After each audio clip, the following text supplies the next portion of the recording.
Bismillahirrahmanirrahim. Alhamdulillah Rabbil Alamin. Wassalatu wassalamu ala ashrafil mursalin. Nabina Muhammadin wa ala alihi wa sahbihi wa man tabi'ahum bi ihsanin ila yaumiddin. Amma ba'd. Ayyul ikhwatul akhawat, jamaah semua yang dirahmati Allah Azza wa Jal. Tentunya tetap kita bersyukur kepada Allah Subhanahu wa taala yang masih memperkenankan kita semua, memberikan kita taufik untuk melanjutkan kembali kajian rutin kita dan masih melalui online seperti ini karena masih dalam keadaan COVID-19 dan kita tetap berdoa kepada Allah agar Allah Subhanahu wa taala mempercepat mengangkat bala dan wabah ini agar kita bisa kembali beraktivitas seperti biasa. Taibah ayyuhal ikhwatul akhawat dan juga jamaah semua yang dirahmati Allah Azza wa Jal. Sekarang kita akan melanjutkan bahasan kitab Al-Kabair. Taib, tentunya dari kitab atau tulisan daripada Syekh Al-Imam Al-Zahabi rahimahullahu ta'ala, dan kita akan memasuki bahasan yang ke-62 dari dosa besar yang beliau tulis. Jadi dosa besar yang ke-62.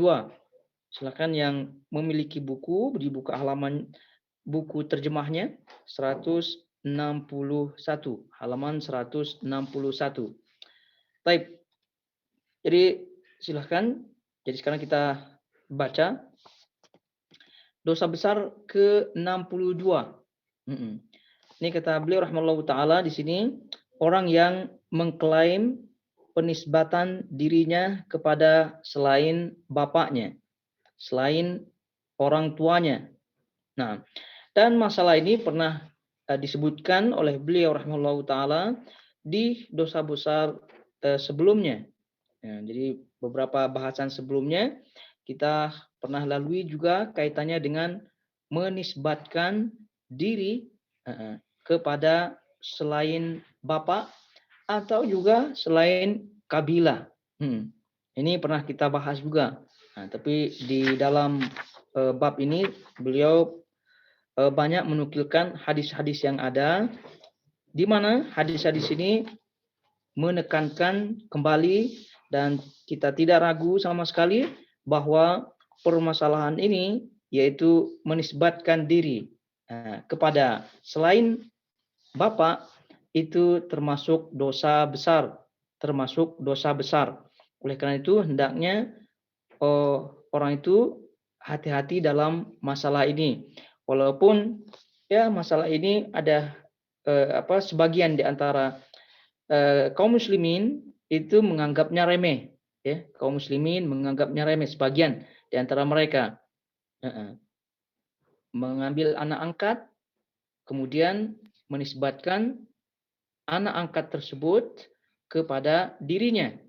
Bahkan karena sudah jelas itu kan sudah anak angkat, tidak mungkin menjadi anaknya. Ya silahkan mengambil anak angkat, tapi kaitan dengan menisbatkan atau menisbatkan keturunan kepada dirinya, ya tentu ini masalah yang sangat-sangat dicela di dalam agama. Berbagai macam bahasa agama dalam mencela perbuatan seperti itu.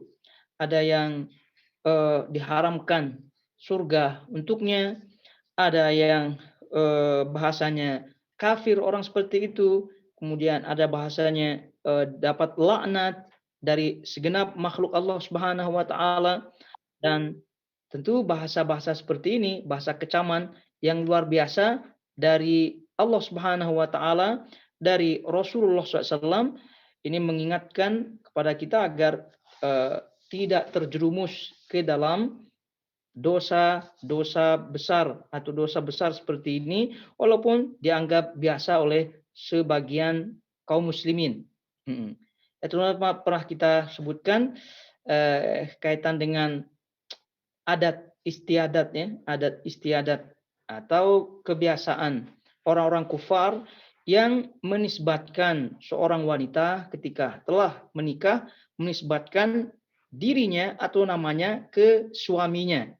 Ini pernah kita ingatkan pada bahasan-bahasan sebelumnya ketika membahas bahasan seperti ini, yaitu tidak boleh seorang wanita ya menisbatkan dirinya, namanya kepada suaminya.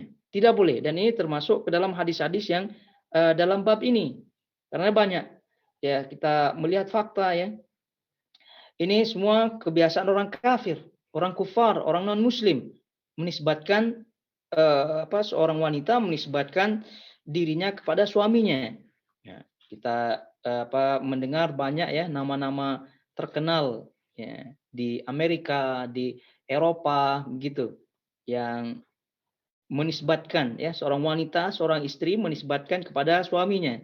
Siapa yang tidak tahu Hillary Clinton ya, Hillary Clinton. Jadi Hillary itu namanya si perempuan, Clinton itu nama suaminya. Jadi dinisbatkanlah dia kepada suaminya dan banyak lagi. Nah, itu di Nusantara banyak sekali kita lihat pemandangan bahkan menjadi fenomena seperti itu. Dan lagi-lagi itu sudah dianggap biasa. Tapi di dalam agama itu tentu tidak, ya, tentu tidak dianggap biasa dan bahkan menjadi dosa besar yang luar biasa. Baik. Jadi tidak boleh. Jadi Allah Subhanahu wa taala menyebutkan dalam surah Al-Ahzab ayat 5, Allah Subhanahu wa taala menyebutkan ud'uuhum liabaihim huwa aqsatu indallah. Panggillah mereka dengan nama atau nisbat kepada ayah-ayah mereka, bapak-bapak mereka. Huwa aqsatu indallah, dan itulah yang paling adil di sisi Allah. Jadi kalau kita melihat fenomena seperti itu, jadi orang-orang seperti itu pertama menyelisih Al-Qur'an, di mana Al-Qur'an menyebutkan memanggil mereka dinisbatkan kepada bapak-bapaknya. Lalu itu Allah Subhanahu wa taala menyebutkan keadilan. Berarti orang-orang seperti itu tidak adil. Dengan kata lain, zalim. Dengan kata lain, zalim. Jadi orang-orang yang seperti tadi. Ya, kenapa ini kita tekankan? Karena banyak sekali hal-hal seperti ini sudah menjadi tadi kita sebutkan menjadi fenomena yang luar biasa yang tidak boleh diremehkan. Jadi orang-orang seperti tadi, istri-istri, wanita-wanita yang telah menikah, kemudian menisbatkan namanya di akhirnya itu nama suaminya, lalu melekat menjadi namanya, itu tadi menurut surah Al-Ahzab ayat 5 itu termasuk orang-orang yang zalim. Kenapa? Karena Allah memerintahkan kepada kita semua untuk memanggil orang dinisbatkan kepada bapaknya, bukan dinisbatkan kepada selain bapaknya. Mungkin selain selain kabilahnya atau suaminya, itu termasuk sekali lagi tidak sejalan dengan Al-Quran, dan bahkan tadi kita sebutkan bisa disimpulkan orang itu menjadi orang yang zalim. Kemudian kalau kita melihat hadis-hadis dari Nabi Shallallahu Alaihi Wasallam sudah jelas ya perbuatan seperti itu haram, ya perbuatan seperti itu haram. Kemudian selanjutnya perbuatan seperti itu termasuk tasyabbuh, ya kita ketahui bersama tasyabbuh, menyerupai kaum kufar. Man tasyabbaha biqaumin fahuwa minhum. Jadi barang siapa yang menyerupai satu kaum maka termasuk kaum tersebut. Tadi kita sebutkan bahwa adat istiadat kebiasaan seperti itu dinisbatkannya seorang wanita yang telah menikah, seorang istri kepada suaminya, itu adalah kebiasaan daripada kaum kufar. Maka apabila orang yang melakukan seperti itu tidak diragukan lagi telah tasyabbuh. Tasyabbuh.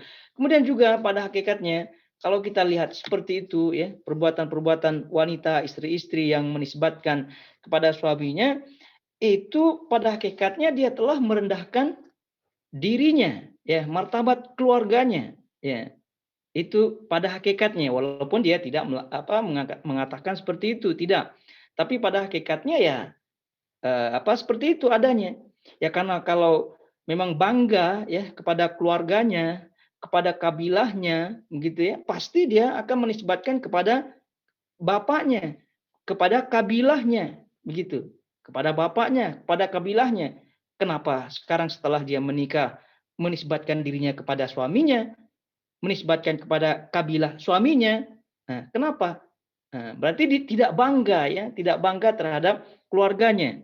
Nah, ini menurunkan harkat martabat dirinya sendiri. Seorang wanita yang seperti itu. Dan kalau kita melihat fakta yang ada, Nabi Shallallahu Alaihi Wasallam adalah suami seorang pemimpin yang tidak diragukan lagi akan kedudukan keagungannya ya di sisi Allah Subhanahu wa taala dan juga apalagi di sisi manusia. Namun istri-istrinya, apakah istri-istri Nabi Shallallahu alaihi wasallam ya tidak bangga dengan Nabi SAW? Ya pasti bangga. Tapi bagaimana cara kebanggaannya? Apakah caranya itu menisbatkan namanya kepada Nabi SAW apa tidak? Kan tidak. Ya tetap saja namanya Aisyah binti Abu Bakar. Tetap saja Hafsah binti Umar. Dan yang lain-lain daripada istri-istri Nabi Shallallahu Alaihi Wasallam. Kalau sekira mereka seperti zaman sekarang, udah pasti disebut Aisyah Muhammad, Hafsah Muhammad, begitulah. Tapi tidak seperti itu. Kenapa? Karena ini sudah ada ketentuannya. Juga tentu ini khusus bagi istri-istri ya, ibu-ibu dan juga suami-suami, ingatkan begitu ya kepada istrinya atau kepada yang lainnya, ini tidak benar hal seperti ini termasuk dosa besar. Apalagi di Nusantara tadi kita sebutkan, ini sudah merajalela, sudah menjadi fenomena yang biasa bagi mereka-mereka. Jadi malah kita tidak tahu siapa nama ayahnya, siapa nama bapaknya. Jadi tiba-tiba namanya Fulana Fulan, Fulana Fulan, Fulana Fulan.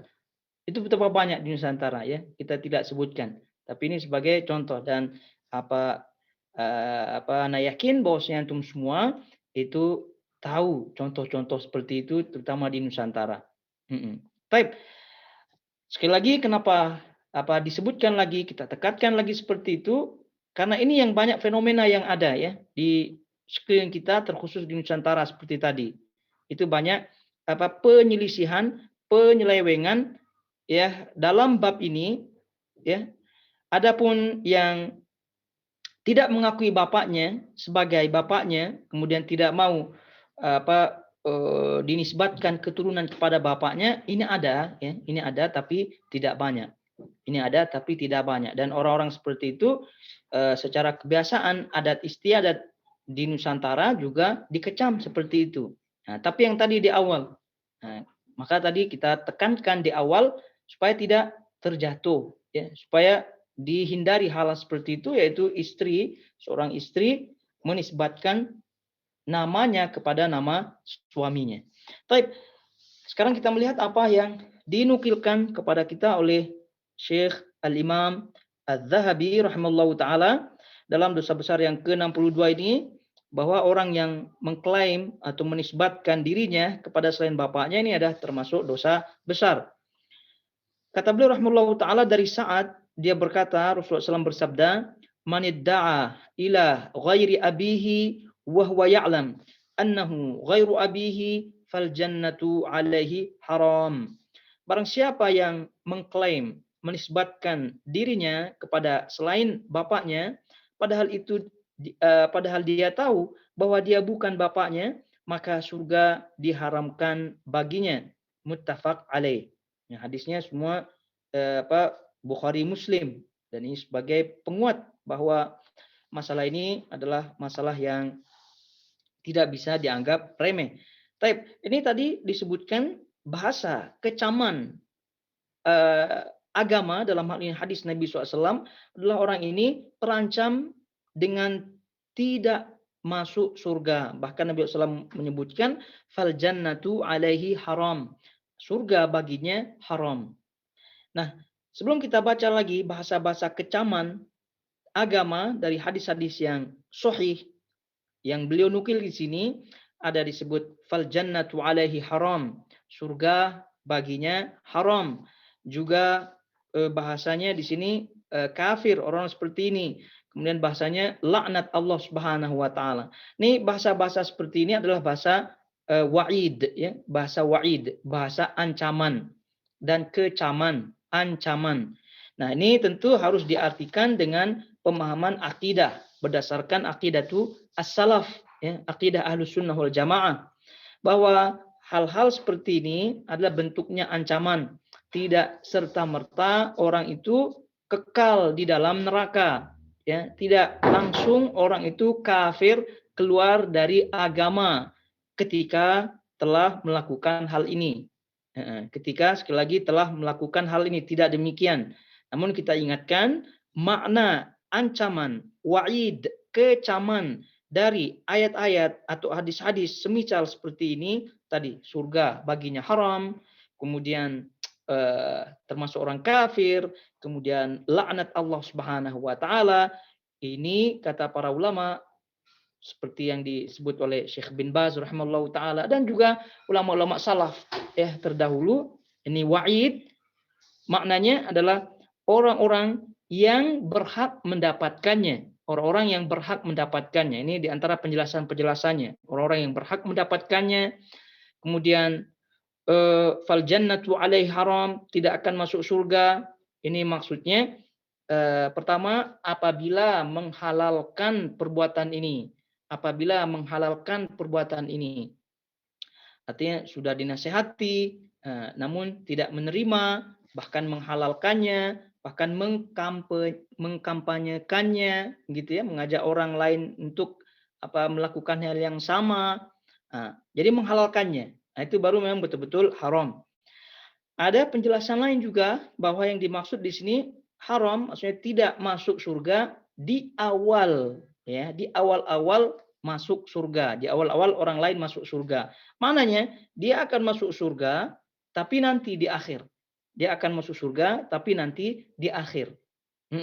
Jadi intinya bahwasanya ancaman, kecaman ini berkaitan dengan al-wa'id ya, ayat-ayat ancaman. Ayat-ayat ancaman seperti ini tidak bisa diartikan secara zahir. Kenapa? Karena di situ ada ayat-ayat lain yang menyatakan orang-orang seperti ini masih dalam kelompok kaum muslimin, tidak keluar daripada Islam, sehingga konsekuensinya tidak kekal di dalam neraka. Kalau tidak kekal dalam neraka, berarti dia akan masuk surga, tapi tentu di akhir-akhir. Nah, ini supaya tidak terjerumus ke dalam penyakit takfiri ya. Penyakit takfir, tidak terjerumus kepada penyakit yang orang-orang suka atau cepat mengkafirkan orang lain ya, karena salah faham terhadap nas-nas yang ada. Nah, tapi keseluruhan nas ini yang difahami oleh Ahlussunnah Jamaah adalah wa'id, ancaman, kecaman yang sangat-sangat luar biasa yang tidak bisa diremehkan. Tidak boleh bahkan dientengkan ya, dianggap biasa, tidak boleh.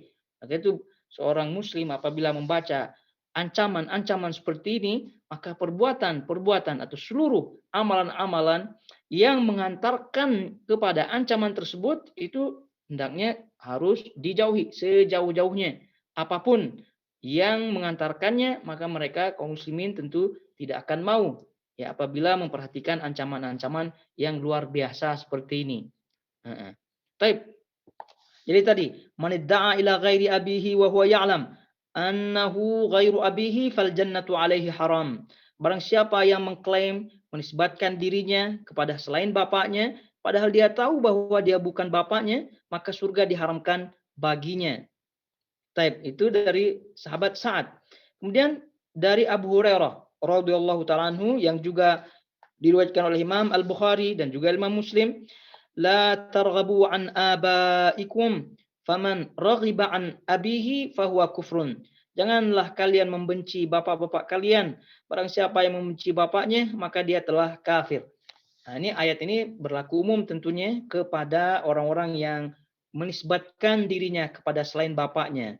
Juga kepada orang-orang yang orang yang durhaka kepada bapaknya. Ini juga masuk ke dalam hadis ini ya. Tidak hanya hadis ini masuk kepada orang-orang yang menisbatkan dirinya kepada selain bapaknya, tapi orang-orang yang ada permusuhan, ada ketidaksukaan atau dengan kata lain anak-anak yang durhaka kepada bapaknya. Ini masuk ke dalam hadis ini ya. Jadi orang-orang yang menisbatkan dirinya kepada selain bapaknya itu termasuk ke dalam orang-orang yang tidak menyukai bapak-bapaknya, tidak membenci ayah mereka. Ya karena kalau menyayangi, kalau bangga, itu pasti mereka akan nisbatkan dirinya kepada bapaknya. kepada bapaknya. Taib. Nah, jadi seperti tadi ya, balik kepada penjelasan yang tadi. Jadi seorang istri, seorang wanita yang telah bersuami lalu menisbatkan dirinya kepada suaminya atau menisbatkan namanya kepada suaminya di akhir biasanya itu maknanya mereka tidak bangga ya kepada bapaknya. Nah, dengan kata lain dia merendahkan dirinya. Ya, kalau dia bangga, kalau dia suka, kalau dia cinta, ya pasti dia tidak akan menisbatkan dirinya kepada bapaknya. Taib. Ini. Jadi fahuwa apa katanya an abihi fahuwa kufrun. Jadi barang siapa yang membenci bapaknya maka dia telah kafir. Maksudnya di sini kufrun amalannya, ya amalannya kufur. Nah, jadi kita ingatkan tidak serta-merta menjadi orang kafir. Nah, karena betapa banyak peristiwa-peristiwa seperti ini, ya, lalu kemudian kita gegabah istilahnya, tergesa-gesa mengkafirkan seseorang, tentu ini juga salah. Baik. Kemudian dan Nabi juga bersabda, kata beliau rahimahullahu taala di sini menukilkan sabda Nabi SAW yang muttafaq alaih, man idda'a ila ghairi abihi fa alaihi la'natullah. Barang siapa yang mengaku menisbatkan dirinya kepada selain bapaknya, maka bisa mendapat laknat Allah. Maka dia mendapatkan laknat Allah. Ini juga demikian. Nah, jadi kita tidak boleh ya, kita telah membaca ini bahasa-bahasa kecaman, bahasa-bahasa ancaman. Ini wa'id namanya. Nah, tadi kita sebutkan ini wa'id namanya. Tadi surga baginya haram, tidak akan masuk surga, kafir, laknat. Ini ingat jangan sampai tergesa-gesa, jangan sampai masuk ke dalam lubang takfir, ya, lubang pengkafiran, lubang orang-orang yang suka mengkafirkan orang-orang dengan suatu amalan yang mereka fahami salah faham daripada teks-teks hadis seperti ini. Ya memang kita tidak ragu ini adalah dosa besar dan kita sebutkan kita harus menjauh sejauh-jauhnya. Namun jangan pula kita yang masuk ke dalam dosa besar karena mengkafirkan seorang muslim tanpa hak itu juga termasuk dosa besar dan bahkan boleh jadi tuduhannya kembali kepada dirinya yaitu seperti bumerang.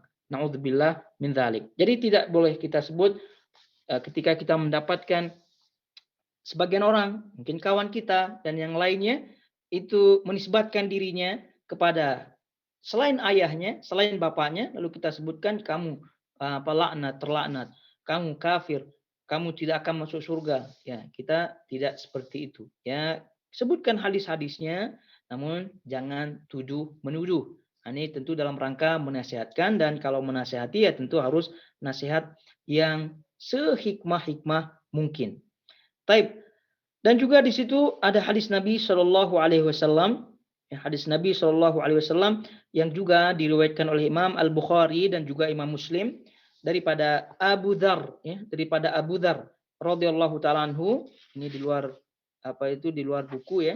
Di situ ada juga riwayat Imam Bukhari dan juga Imam Muslim dalam bab ini. Apa kata hadis ini? Jadi an Abi Dzarrin radhiyallahu taala anhu, dari Abu Dzar radhiyallahu taala anhu annahu sami'a Nabi sallallahu alaihi wasallam, bahwa sesungguhnya beliau Abu Dzar pernah mendengar Rasulullah sallallahu alaihi wasallam bersabda. Kata beliau, laisa min rajulin idda'a li ghairi abihi wa huwa ya'lamuhu illa kafar.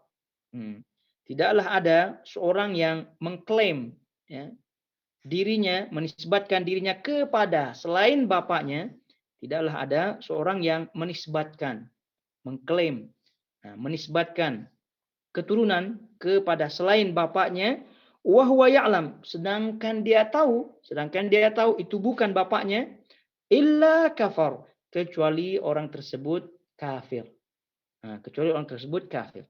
Kemudian wa man idda'a qauman laisa lahu fihim nasab falyatabawwa maq'adahu minan nar. Dan barang siapa yang menisbatkan diri kepada suatu kaum yang bukan atau yang tidak ada kaitan dengan nasabnya, falyatabawwa maq'adahu minan nar, maka siaplah ya menempati tempat duduknya di neraka. Nah, ini kalau tadi yang pertama kaitannya dengan bapak ya. Kalau yang kedua, kaitannya dengan kaum, kabilah. Nah, jadi barang siapa wa man idda'a qauman, barang siapa yang mengklaim, menisbatkan diri kepada suatu kaum dan itu bukan kaumnya, ya, itu bukan kaumnya, bukan kabilahnya, nah, maka bersiaplah menempati tempat duduknya di neraka. Ini kata Rasulullah Shallallahu Alaihi Wasallam. Jadi tidak hanya tadi mengklaim nasab dari segi nasab selain nasab bapaknya, juga dalam hal lebih luas lagi kepada kabilah, ya, kabilah. Kabilah suatu kaum, ya, apalagi di apa itu di Arab di sini udah jelas ya kabilahnya. Ya, ada di Qatar khususnya nih. Ada Al-Thani, ada Kawari, Al-Muhannadi, dan lain-lain banyak. Nah, jadi jangan pula tiba-tiba dia datang dari negeri lain karena ingin lebih dihormati, karena ingin cepat mendapatkan pekerjaan, diletaklah atau tulislah di CV-nya di situ fulan Al-Kawari. Nah, itu tentu tidak dibolehkan. Dan tadi kita sebutkan kata Nabi SAW, kalau yang demikian itu maka siaplah menempati tempat duduknya di neraka. Naudzubillah min dzalik. Nah, jadi itu tidak boleh. Dan silahkan kalau di Nusantara ada ya sebagian tempat-tempat wilayah yang di situ ada marga-marganya, ya, marga-marga. Jangan pula marga yang orang Jawa ya pergi ke Batak, ya biasa orang Batak ya di Medan di situ Batak. Itu biasa ada marga-marganya. Itu menisbatkan dirinya kepada marga tersebut. Nah, ini juga tidak boleh. Atau sebaliknya, orang non-Jawa menisbatkan dirinya kepada salah satu keluarga Jawa di situ. Nah, ini tidak dibenarkan. Jadi barang siapa yang menisbatkan dirinya kepada suatu kaum yang tidak ada kaitan dengannya, maka siap-siaplah kata Nabi SAW menempati tempat duduknya di dalam neraka. Nah, Al-Imam Ibnu Hajar rahimahullahu taala menyebutkan di dalam syarah hadis ini, kata beliau, wa fil hadithi tahrimul intima min nasabil ma'ruf wal iddi'a ila ghairihi. Jadi dalam hadis ini ada keharaman, ya, dalam hadis ini ada keharaman al-intima, menasabkan diri kepada nasab yang terkenal. Nah, kemudian wal iddia ila ghairihi, dan mengklaim selainnya.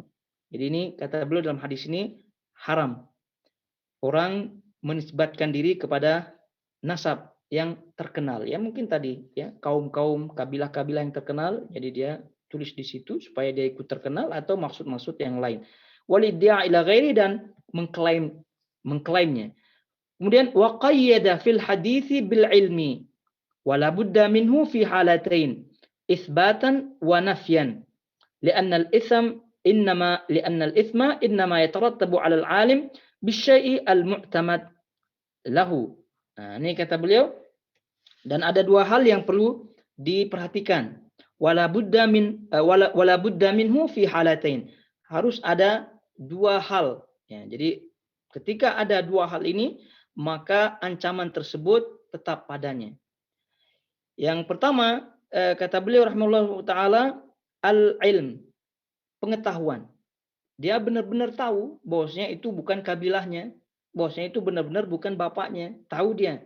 Nah, tahu. Nah, itu pertama. Kemudian yang kedua adalah penetapan, benar-benar dia menetapkan.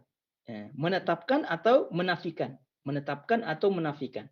Jadi setelah ini dua hal apabila ada, maka jatuh atau orang tersebut masuk ke dalam ancaman di dalam hadis-hadis yang ada.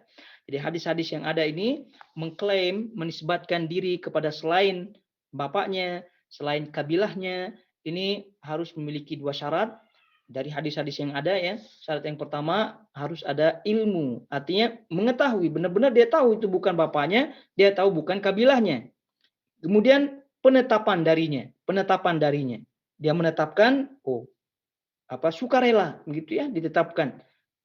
Walaupun tadi dia tahu, kemudian dia tetapkan. Atau dia nafikan, karena kalau sudah menetapkan ya salah satu konsekuensinya adalah menafikan. Nah, tapi kalaupun dia tidak menafikan, tapi dia menetapkan, dia suka, maka ini pun termasuk. Nah, lain halnya berarti diketahui dari hal ini bahwa lain halnya ya, ketika orang itu tidak tahu. Nah, jadi kalau tidak tahu itu bukan bapaknya, itu berarti tidak masalah. Artinya tidak masuk ke dalam ancaman. Kemudian ketika orang itu tahu, ya, tapi dalam keadaan terpaksa, ya, dalam keadaan terpaksa. Dalam keadaan terpaksa artinya dia tidak sukarela, ya, tidak rela sebenarnya, tapi terpaksa. Nah, berarti ini pun tidak termasuk dalam ancaman. Contohnya apa? Contohnya setelah diangkat oleh orang tua angkatnya, kemudian orang tua angkatnya ini menulis ya binnya atau bintinya kepada orang tua angkatnya, dan itu tertulis di dokumen, ya, dokumen apa itu akte kelahiran, ya, birth cert-nya, ya, di dokumen akte kelahiran, surat lahirnya. Itu kan sudah terpaksa namanya. Ya, dia tahu orang tua angkatnya bukan orang tua aslinya, tapi sudah ya tertulis di dokumen dan itu sangat susah untuk dirubah gitu. Nah, ini tidak termasuk dalam ancaman. Jadi yang termasuk ke dalam ancaman dua yang tadi ya. Mengetahui sukarela. Nah, jadi mengetahui sukarela. Jadi kalau tidak tahu tapi sukarela, nah ini tidak masuk ya karena memang jahil dia tidak tahu. Nah, tapi kalau tahu tapi sukarela, tidak ada paksaan, menetapkan, nah ini termasuk. Type. Kemudian kita balik kepada buku masih di halaman 161. Di situ beliau rahimahullahu taala menukilkan hadis yang lumayan panjang di situ ya. Lumayan panjang, itu ada amalan-amalan yang dilaknat oleh Allah Subhanahu wa taala, dilaknat oleh malaikat dan dilaknat oleh segenap makhluk Allah Subhanahu wa taala. Apa saja? Ya tentu pastinya di antara yang dilaknat adalah orang yang mengklaim atau menisbatkan dirinya kepada selain bapaknya. Tapi kita baca selengkapnya hadis ini. Kata beliau rahimahullahu taala dari Yazid bin Syarik. Dia berkata, "Ra'aitu 'aliyan yakhtubu 'alal mimbar, fasami'tuhu yaqul, ma 'indana kitabun nuqri'uhu illa kitab Allah, wa ma fi hadhihi as-sahifah." Fanasharaha fa idza fiha asnanul ibil wa asya'u minal jirahat.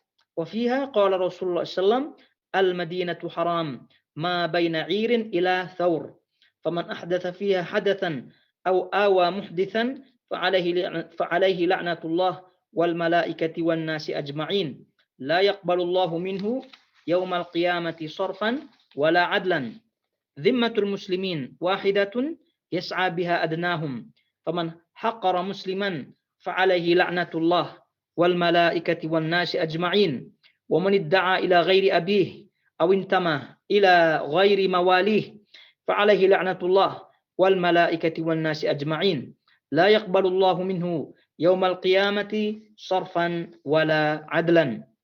Ini teks hadisnya, kita baca terjemahnya di buku ini halaman 162. Aku melihat Ali berkhutbah di mimbar.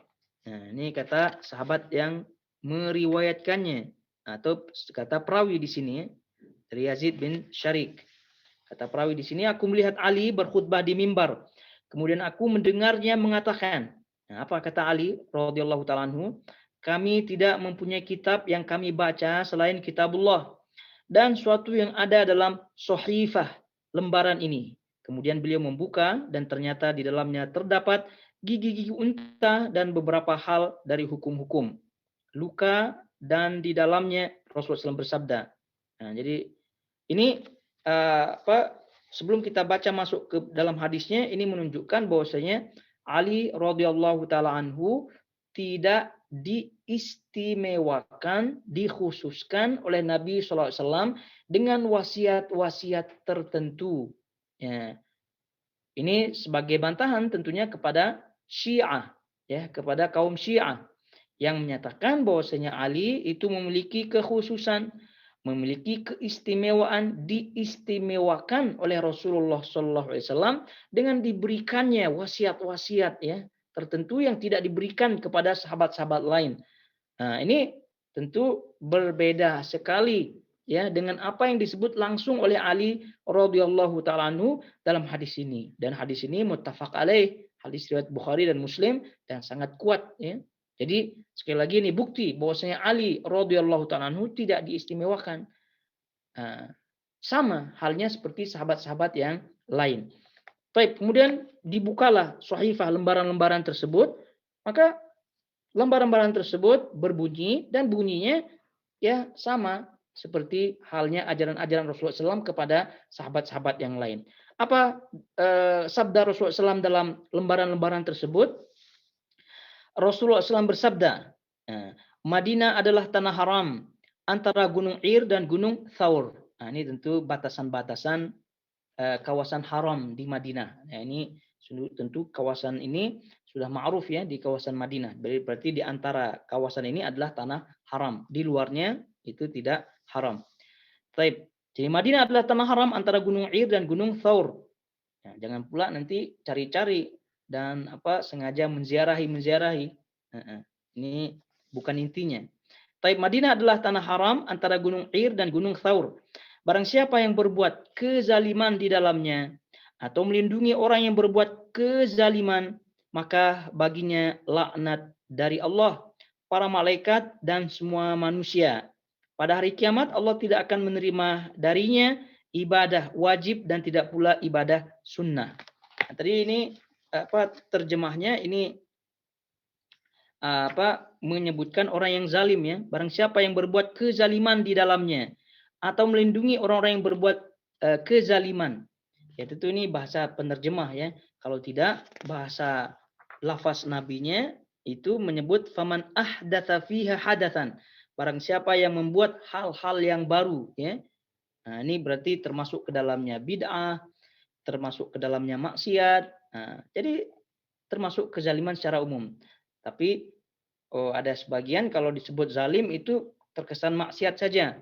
Nah, terkesan maksiat saja. Padahal di sini kata Nabi SAW menyebutkan man ahdatsa. Ya, barang siapa yang membuat hal-hal yang baru, buat bid'ah di Madinah, maka termasuk ancaman seperti ini. Dan juga yang melindungi orang-orang yang berbuat bid'ah.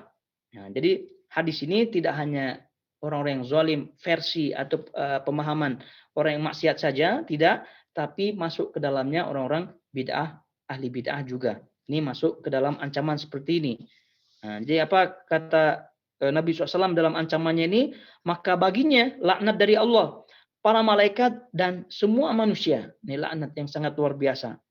Pada hari kiamat Allah tidak akan menerima darinya ibadah wajib dan tidak pula ibadah sunnah. Na'udzubillah min dzalik. Ini orang-orang yang berbuat bid'ah dan melindungi orang-orang yang berbuat bid'ah di Madinah. Nah, ini ancamannya. Nah, jadi sekali lagi tidak difahami berbuat maksiat, berbuat kezaliman, tidak hanya seperti itu, tapi lebih kepada man ahdatsa, barang siapa yang berbuat hal-hal yang baru, berarti bid'ah. Baik. Kemudian kata Nabi SAW di sini, kata beliau rahimahullahu taala, perlindungan atau melindungi kaum muslimin adalah satu. Nah, ini kata beliau perlindungan atau suaka yang melindungi milik kaum muslimin adalah satu. Perlindungan atau suaka itu milik kaum muslimin adalah satu. Artinya semua kaum muslimin itu satu. Yang dapat diusahakan oleh orang yang paling rendah di antara mereka. Ya, maka barang siapa yang merendahkan seorang muslim, maka dia mendapatkan laknat Allah, para malaikat dan semua manusia. Artinya perlindungan, memberikan hak-hak kepada kaum muslimin itu semua sama, semua. Ya, ini di mata Allah Subhanahu wa taala, di sisi Allah semua kaum muslimin sama.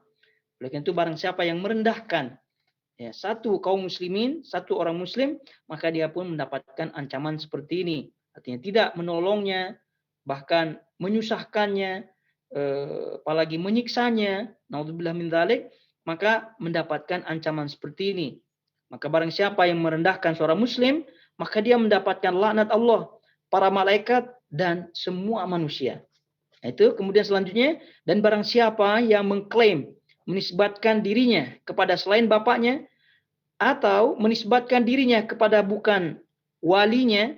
Nah, di sini lafaznya awintama ila ghairi mawalihi. Walinya di sini, ini kata penerjemah ya. Tapi maksudnya di sini mawali, walinya itu maksudnya hamba sahaya ya. Hamba-hamba sahaya yang telah dimerdekakan itu menisbatkan dirinya kepada bekas tuannya. Nah, itu yang benar.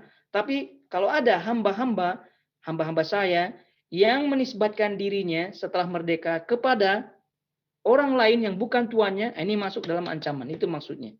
Nah, bukan walinya, wali nikah atau karena kalau wali yang dimaksud wali wanita itu sudah ada tadi di sebelumnya di atasnya menisbatkan diri kepada bukan dan barang siapa yang mengklaim menisbatkan dirinya kepada selain bapaknya.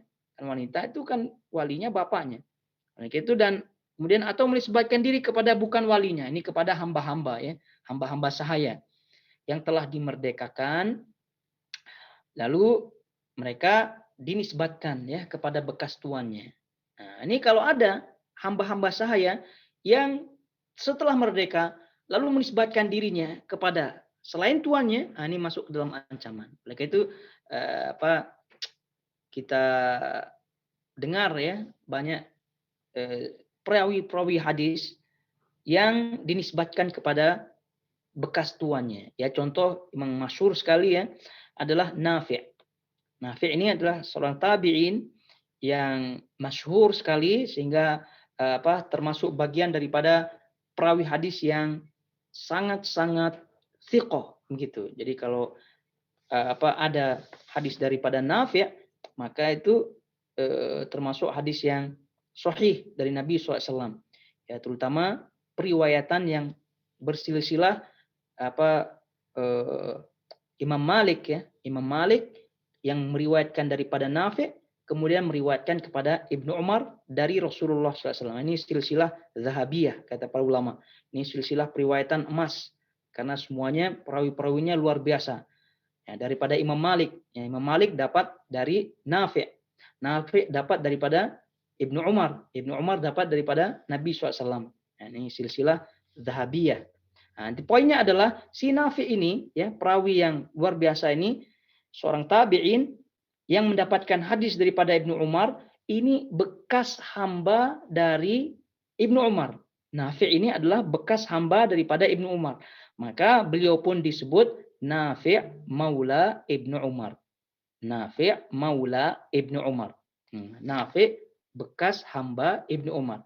Nah, tapi kalau sekiranya, ya tentu tidak ya, kalau sekiranya Nafi' menisbatkan dirinya kepada selain tuannya, selain bekas tuannya, maka termasuk ancaman ini. Nafi' Maula apa gitu. Nah, tapi tentu tidak, karena tabi'in, para ulama ya tentu paham. Baik. Jadi dan barang siapa yang mengklaim menisbatkan dirinya kepada selain bapaknya atau menisbatkan diri kepada bukan walinya, ini ditulis saja kepada para hamba-hamba ya.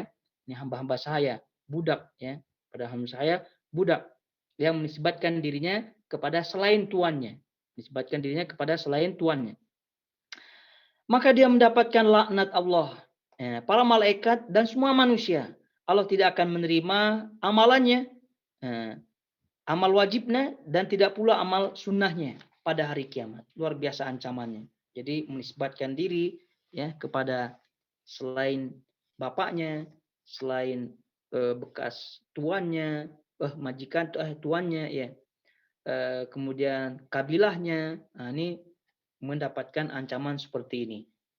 Tentu dengan syarat dia mengetahui kemudian meridhoinya, menyukainya, menetapkannya.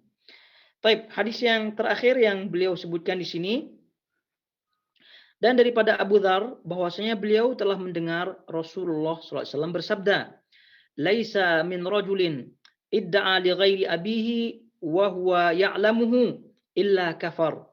Wa man idda'a ma laysa lahu falaysa minna wal yatabawwa maq'adahu minan nar.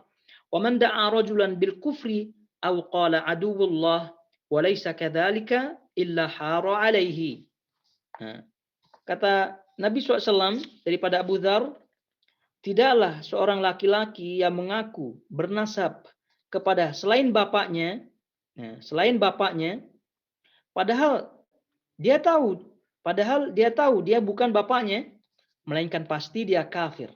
Nah, barang siapa, kemudian kata beliau, barang siapa yang mengakui yang bukan miliknya, maka dia bukan termasuk golonganku. Nah, bukan termasuk golonganku. Dan hendaknya dia menempati tempatnya di neraka.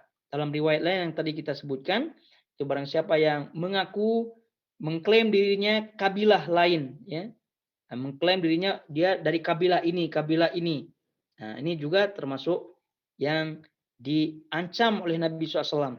Dan hendaknya dia menempati tempatnya di neraka. Dan barang siapa memanggil seorang dengan panggilan kafir, atau berkata, wahai aduwullah, wahai musuh Allah, padahal kenyataannya tidak demikian, melainkan pasti perkataan itu akan kembali kepadanya. Muttafaq alaih. Dan lafaznya adalah milik Muslim.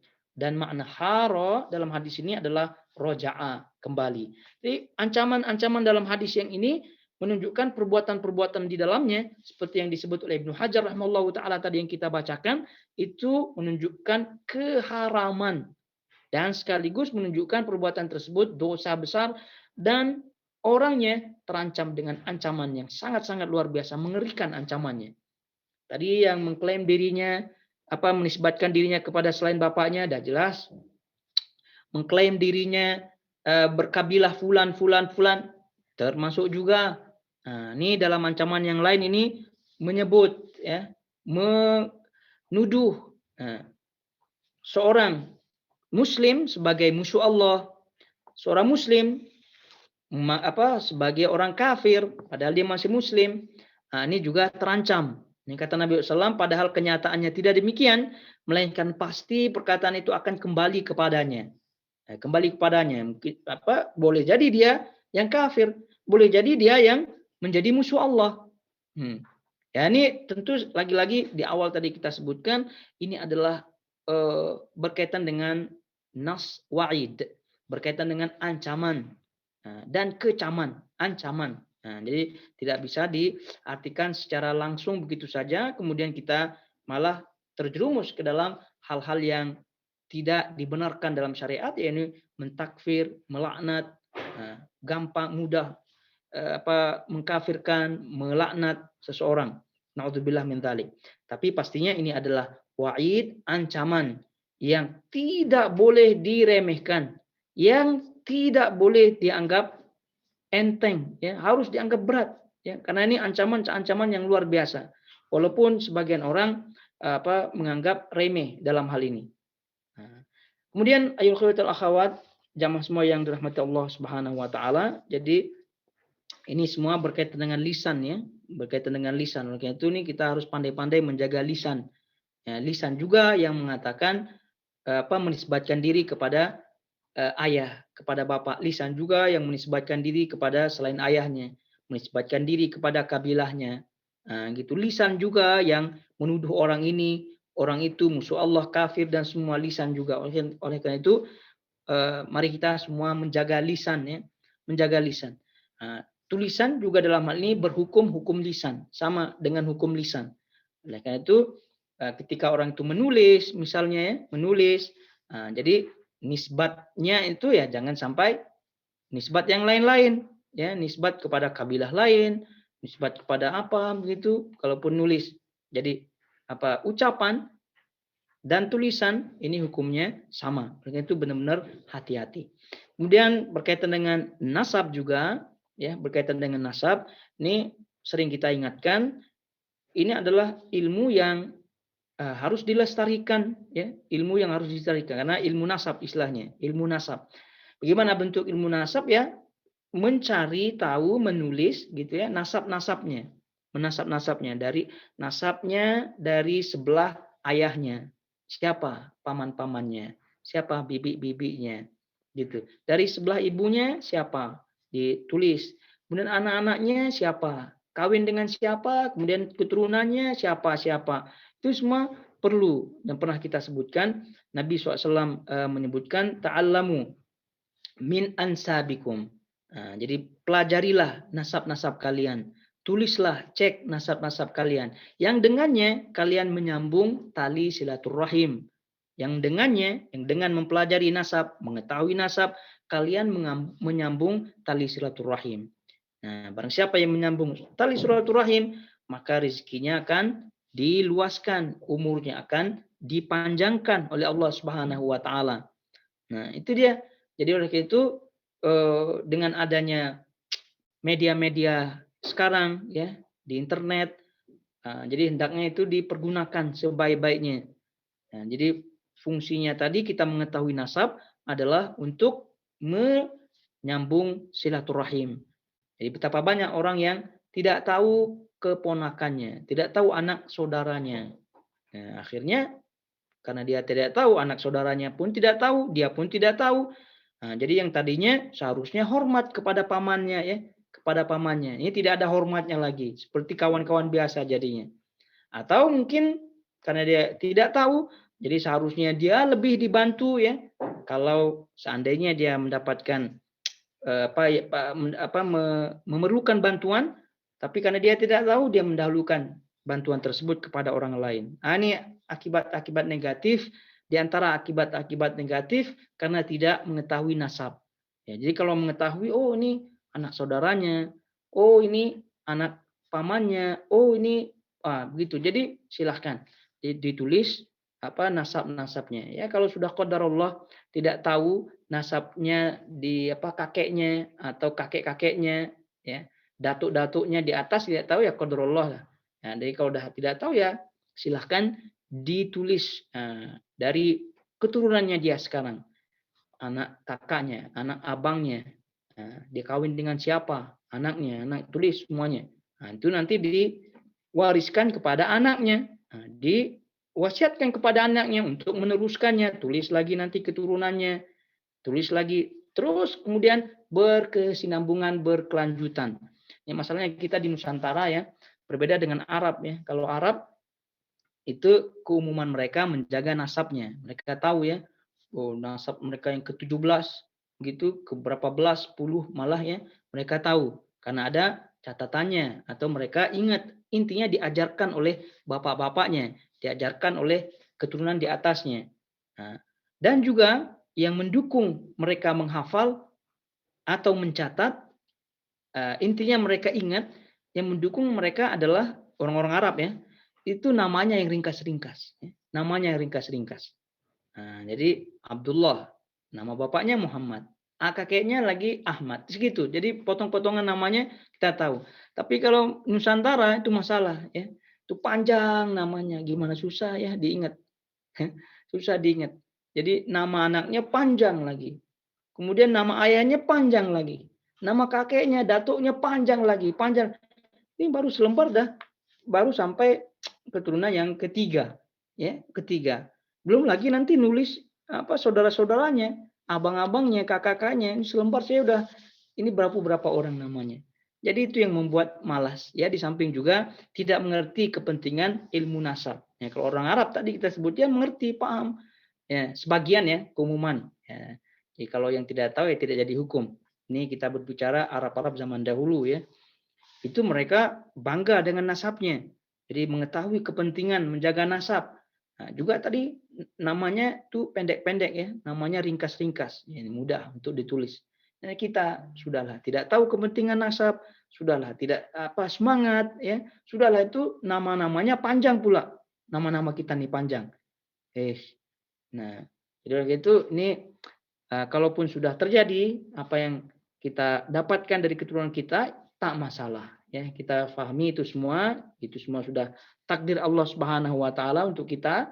Jadi silahkan kita berbenah diri ya. Sekarang tulis dari nama ayah, kemudian keluarga sendiri, kemudian anak-anaknya dan seterusnya. Nanti diwariskan kepada anaknya, kemudian anaknya akan mewariskan kepada anaknya dan seterusnya.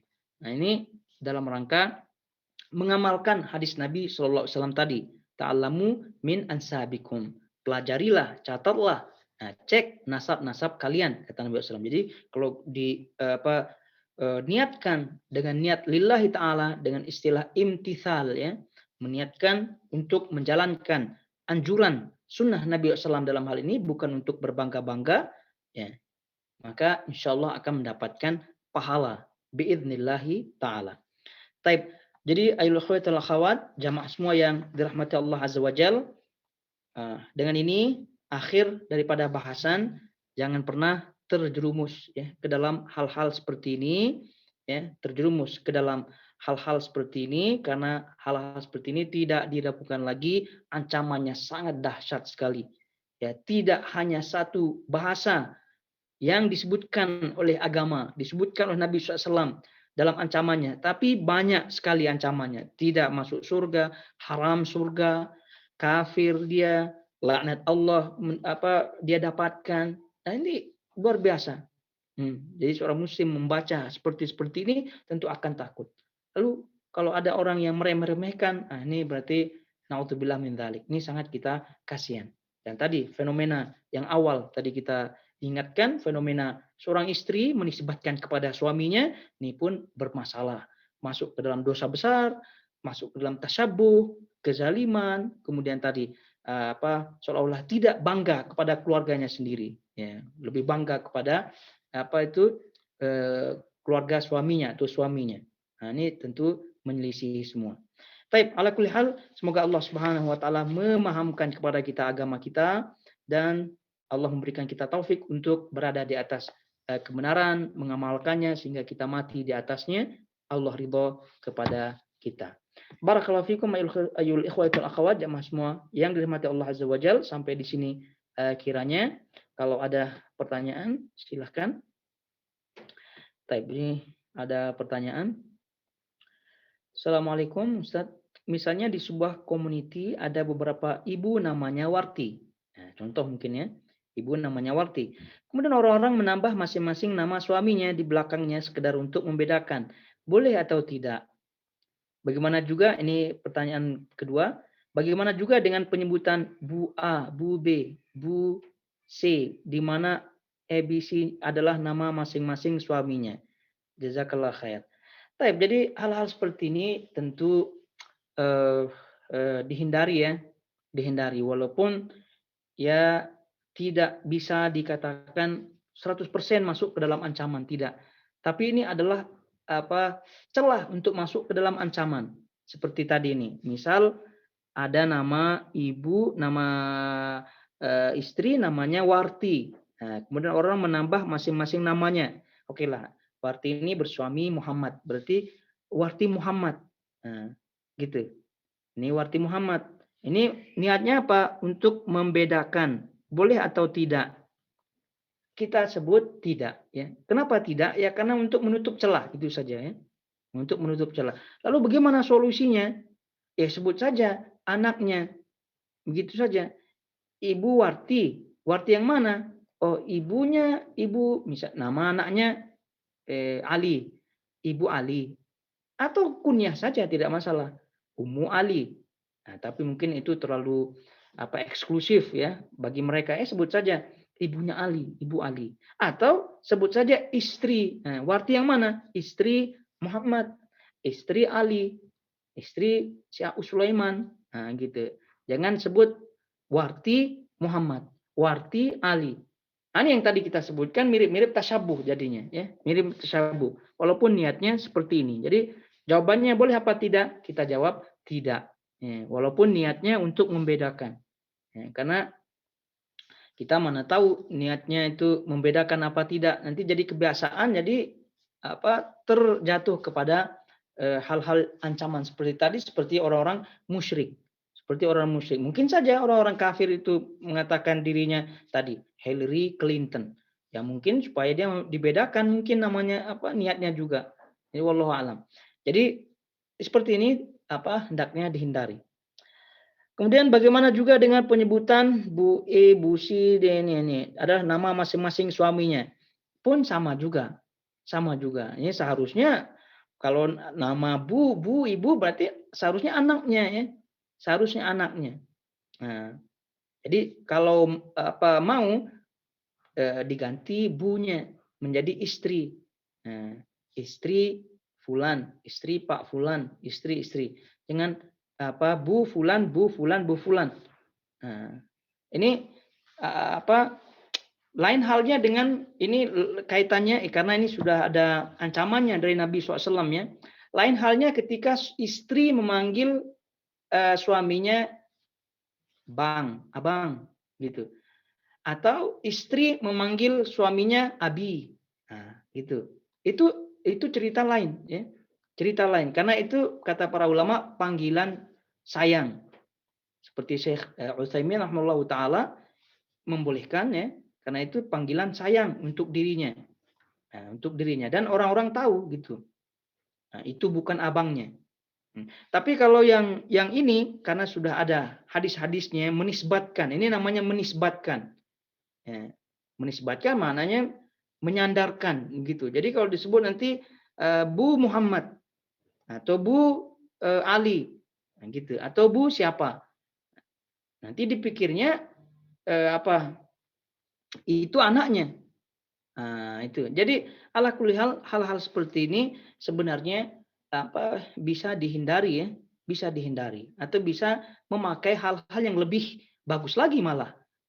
Gitu. Kalau ibu-ibu seperti ini ya ibunya sebut anaknya gitu atau kalau mau lebih agamis lagi Ummu gitu kan, Ummu Muhammad, Ummu Ali, ibunya Muhammad, Bu Muhammad, Bu Ali gitu.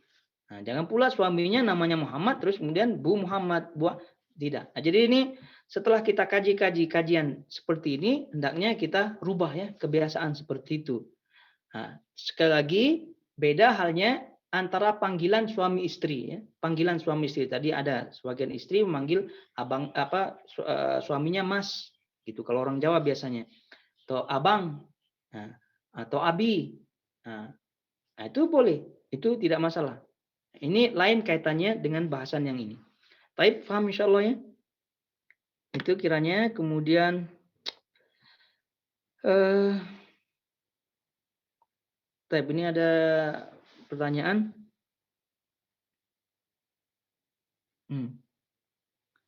Ya, ada kenalan Omani yang kebingungan karena saat penghapusan perbudakan tahun 70-an, sebagian budak, maksud hamba sahaya, dibolehkan memakai nama kabilah tuannya. Ya. Generasi sekarang sering bingung mana anggota kabilah asli dan mana yang bukan. Itu tak masalah ya. Tidak masalah. Ya, karena pertama tidak tahu ya. Tadi syarat masuk ke dalam ancaman ini tahu kemudian rela. Tahu kemudian rela. Nah, tapi ini kalau case-nya seperti ini, maka dia tidak jelas, berarti dia tidak tahu. Nah, kemudian juga ketika penghapusan perbudakan, ya, perbudakan tahun 70-an, mungkin dulu nih, sebagian budak dibolehkan memakai nama kabilah tuannya, ini tak masalah. Tidak, ini namanya ini yang malah ini yang boleh ya. Jadi kalau ada hamba ya, budak ya, hamba sahaya yang telah dimerdekakan oleh satu kabilah, maka boleh budak tersebut, hamba tersebut menisbatkan dirinya kepada kabilah. Boleh. Boleh sama seperti tadi. Nafi. Nafi itu dulunya adalah hamba budak daripada Ibnu Umar.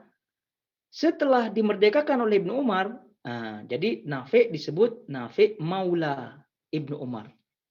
Jadi kalau orang-orang seperti ini, budak-budak hamba seperti ini menisbatkan dirinya kepada kabilah yang telah memerdekakannya, maka boleh. Terus berkaitan dengan sering bingung mana anggota kabilah asli dan mana yang bukan, ya itu tidak menjadi urusan karena berkaitan dengan ketidaktahuan.